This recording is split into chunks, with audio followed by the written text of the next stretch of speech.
1, 2, 3, 4, 5, pum. 1, 2, 3, 4, 5, pum. 1, 2, 3, 4, 5, pum. O Místic, Piquín e Picón puxenos a pensar, ata que Picón dixo: unha pulga cunha pata de pau. En premio por ser tan listos vou vos dar esta mochila amarela, con remedios máxicos para solucionar os problemas da vosa viaxe. Dixo a bruxa.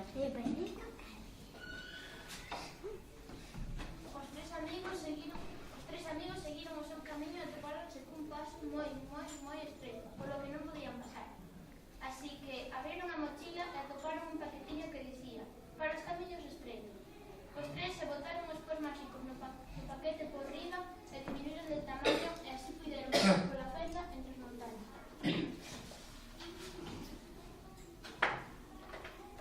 Cando conseguiron pasar, baixaron polo río, escalaron montañas, camiñaron sen descanso, ata que, ao final, no pico da montaña máis alta, atoparon unha bela flor, verde e amarela.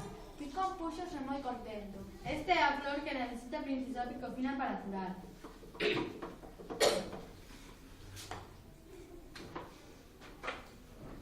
Ao chegar de novo á cidade das pulgas, deronlle a Picofina a flor e curou. Entón o rei devolveulle a libertade a Gomis, pero a princesa Picofina namorouse de Gomis, así que dun salto metouse entre os pelos do can e marchouse con ele.